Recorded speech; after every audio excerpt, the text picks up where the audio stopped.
semuanya.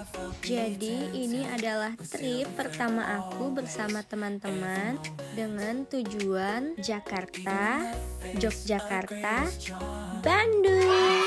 Dikarenakan ini adalah program studi kelembagaan, jadi lokasi pertama yang akan kita datengin adalah kantor DPR RI. Oke, jadi ini kita udah sampai di lokasi dan persiapan untuk touring bus. Ini aku dan teman-temanku sangat excited karena bakal masuk ke gedung yang biasanya di demo sama mahasiswa Indonesia.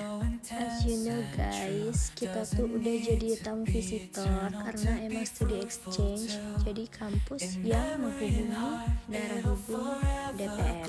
Untuk aku, anak yang gak pernah keluar dari kandangnya, perjalanan ini tuh seru banget tau.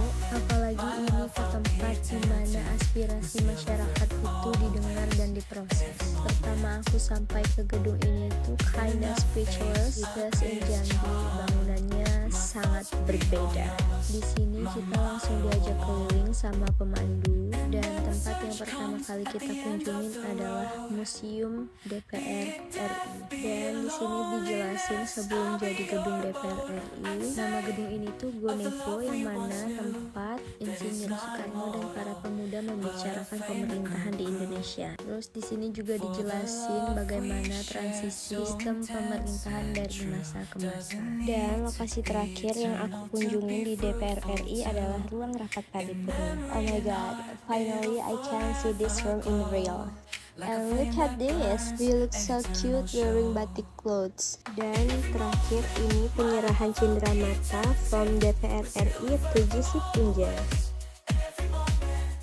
And then selesai dari DPR RI, kita langsung ke Ancol dan naik ketek sembari melihat pemandangan pantai buatan di Jakarta. Next, we have second trip to Candi Prambanan. Candi Prambanan merupakan kompleks candi Hindu terbesar di Indonesia. Prambanan terkenal karena arsitektur megahnya dan kisah Roro Jonggrang yang mendalam. Dan yang harus kalian ketahui, Prambanan diakui sebagai situs warisan dunia UNESCO tahun 1990. Memanfaatkan situasi, kami juga mengunjungi pantai dengan ombak terbesar di Gunung Kidul bagian selatan Yogyakarta. Dengan hamparan ombak laut yang besar, gak afdol rasanya kalau kita nggak menikmati pemandangan ini. Ini aku lagi di pinggiran pantai, menikmati semilir angin sejuk dari alam. Tidak berlama-lama di pantai, kami lanjut mendatangi Heha Skyview untuk menikmati suasana senja dan menghabiskan waktu maghrib di sana.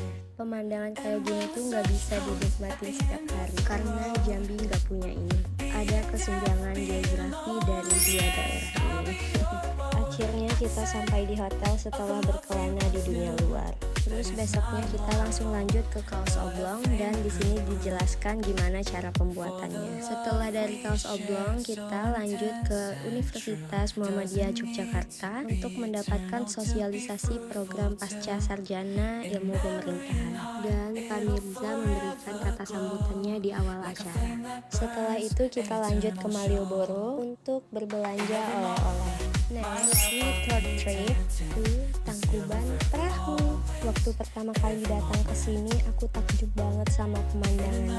Gak nyangka kalau Indonesia punya alam seindah ini. Tentunya aku bangga banget sama negara kita karena Indonesia masih dijadikan tujuan untuk destinasi wisata, dibuktikan dengan banyaknya turis yang berkunjung ke Indonesia.